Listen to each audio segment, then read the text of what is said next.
Hi, it's Laura from Thrive Sustainability.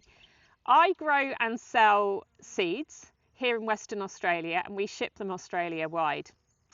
Now, obviously, to grow the seeds, we need to grow the plants first. And today we are going to be talking about planting our tomatoes. How you plant your tomatoes is actually going to make a difference. It's not just a case of like pulling them out of the pot and whacking them in the ground.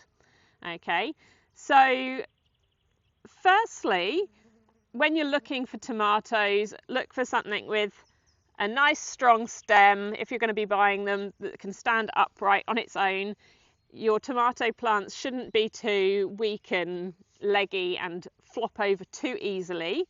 And they should have a good developed root system already as well. Now that's a bit hard if you're buying them in plastic pots, but here you can see we grow ours in these biodegradable pots, so we like to avoid the plastic here, but they actually grow really well in these, and we can also see when they're ready to plant out because you can see the roots actually start to come out through these pots. Now we can plant ours actually directly in this pot. We're not going to try and peel this pot off of the plant. We can actually just plant the whole thing in the ground, so we don't have to worry about transplant shock or anything like that either.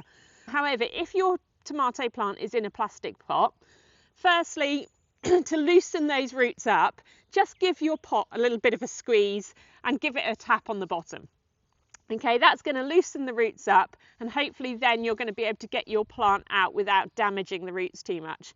Now this plant is quite advanced, so it's quite sturdy, but also when you're dealing with your tomato plants, just be aware this main stem here is fairly delicate. You don't want to be really squeezing it and damaging all that tissue in that main stem. So that's why you want to loosen your roots up before you take it out of the pot if it's in a plastic pot that you're going to have to remove.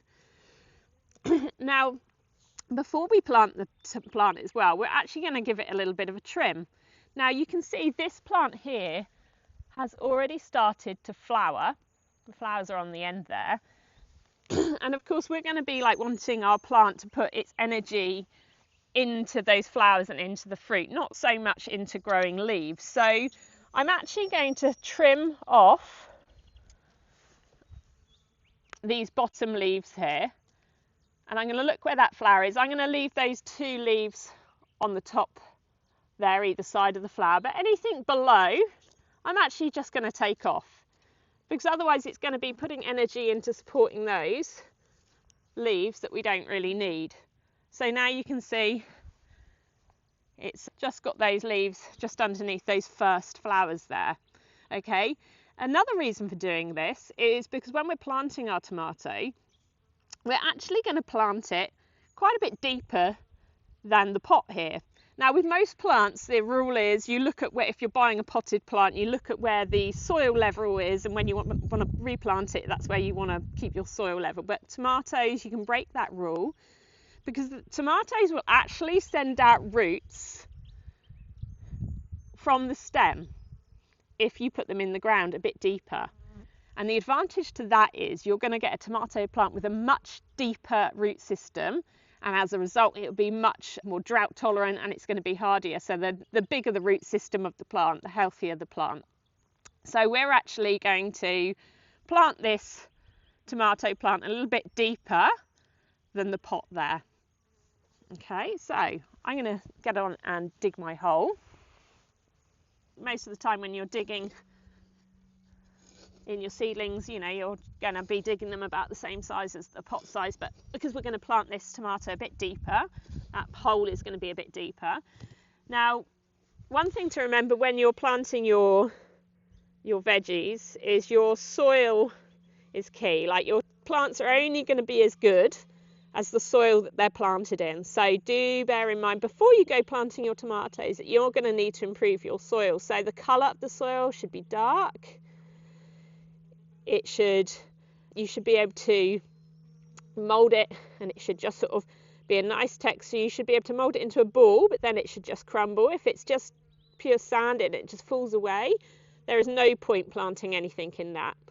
Okay, again, if it's too really heavy clay, you might need to make some soil amendments. So watch out for future videos that I will be making on improving your soil. This is a pretty new channel, but we have got a video on how we created hugelkultur beds if you're starting out, that could be a really good video for you to watch. So we've got our hole here. I'm just going to see whether it's about the right depth, and you can see there, yes it is, because I'm going to be able to get my pot in there, but also it's going to be deep enough to bury a bit of that stem too. So here we are, we're ready to put our tomato in. If this was in a plastic pot, obviously we'd have removed it from the plastic pot, and you do want to make sure that root system is not dried out and not too compact and root bound. So if you find that your roots are pretty root bound or very dry, make sure you just soak it in some water, or even better some seaweed solution, before you plant it out. This is nice and damp, it's had a good water, so I wouldn't be wanting to put these in dry. Okay, so our hole is ready. The plant's going to go in. Now before I actually fill in the soil here, I'm going to give it a good water with some seaweed solution. Now you can buy seaweed solution from the shops, or you can make your own, and that's a video that I'm going to make in the future. And we've also got some really good information on my website, www.thrivesustainability.com.au. There's a Learn to Grow tab there, and I have a blog, and I do believe I've got a blog post there for how to make liquid fertilizer and using seaweed. So have a look through that, or subscribe, and I will be trying to make a video about making your own seaweed tea very soon. So we've given it a good water in. Now I'm going to fill in the soil. Of course, if you don't have seaweed solution, you can just water it with plain water as well, but seaweed solution is good. It helps prevent transplant shock in plants. So you can see that plant isn't looking as tall anymore because we've buried part of the soil, and now we've filled in the soil, and I'm going to give it another good water in. Give it a really good soaking, and this rule applies to anything that you're planting. I'm going to make another video soon about how to support your tomatoes and how to train them. There's quite a few different ways, and they all have their pros and cons, so that's going to be coming up soon.